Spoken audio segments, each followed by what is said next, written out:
This is my version of a very famous story from Chuang Tzu.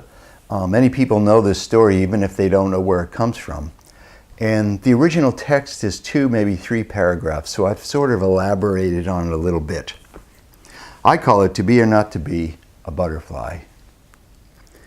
The butterfly flitted on its way, unmindful of the gentle breeze that ruffled its wings. It flew here and there, content in its own way to wander without a goal, without any needs except to be part of the breeze that blew past its wings as it flew along, unhurried, unfurled, and even. This little butterfly's life had been brief. From caterpillar to chrysalis, inside its quiet and heavy cocoon, it had stayed for what seemed eons of time. Quiet, patient, waiting for the moment when it could break out of its prison, unfurl its wings, and fly straight up into the air. Now it did just so, flitting around in circles, occasionally meeting up with another butterfly, always mindful of predators or a strong and sudden gust of wind that could tear its thin, translucent wings and send it hurtling down to earth. Now and again, the butterfly seemed to have glimpses of another life, another form. It seemed to be a much heavier and more ponderous life, this other one. But usually the butterfly ignored these unsettling inner sightings and just did what butterflies do, without thought, without motive, without any other goal than just to be what it was, a butterfly flying free. And as it did so, the day lengthened into night, and the butterfly headed back to the tree where it slept through the long period of darkness. It flew gently toward it, and then suddenly stopped. The man lay in his bed, bewildered, bemused, lost in thought. It had seemed so real to him, this gentle butterfly life.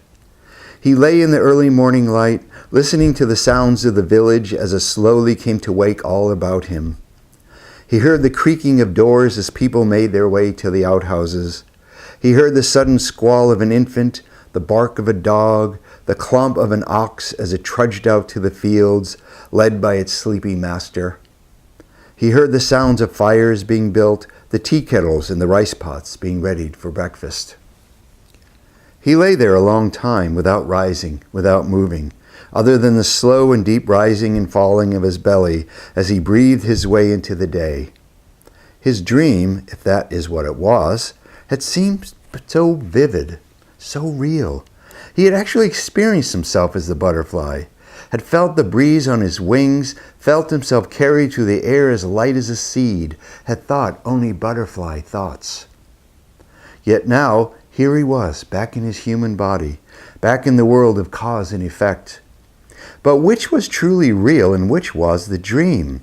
Himself as a butterfly, or himself as a man, waiting here for his students to come and drag him out into the light of day with their incessant questions and demands? How did he know that what he was experiencing now was not the dream? That he really was that butterfly, living its simple butterfly life, unattached and a part of the great natural world of Tao. He smiled in the darkness then. Truly, it did not matter if he was a man who had dreamed he was a butterfly or a butterfly who was now dreaming he was a man. He knew what he knew and he knew what he didn't know. That was what sustained him through the long days and nights of his human life. What he knew or experienced in his butterfly life was also there, just outside the periphery of his vision. He almost laughed out loud. Imagine if I shared this with my students, he thought. He could just see their faces as he explained to them that he was not truly sure if what he experienced in his human life was any more real than what he experienced in his butterfly life. He slowly rose from his bed and, stretching out his arms above him like the slow unfolding of butterfly wings, went forth into the day. There's a passage in Chuang Tzu where he talks about how we're all dreaming. What we think is real is a dream, and that people don't realize they're dreaming. And in the midst of their dreams, they even try to explain their dreams. And that someday there'll be a great awakening that will happen, and then we'll all wake up and realize we've been dreaming, and we'll all wake up to the true reality of Tao.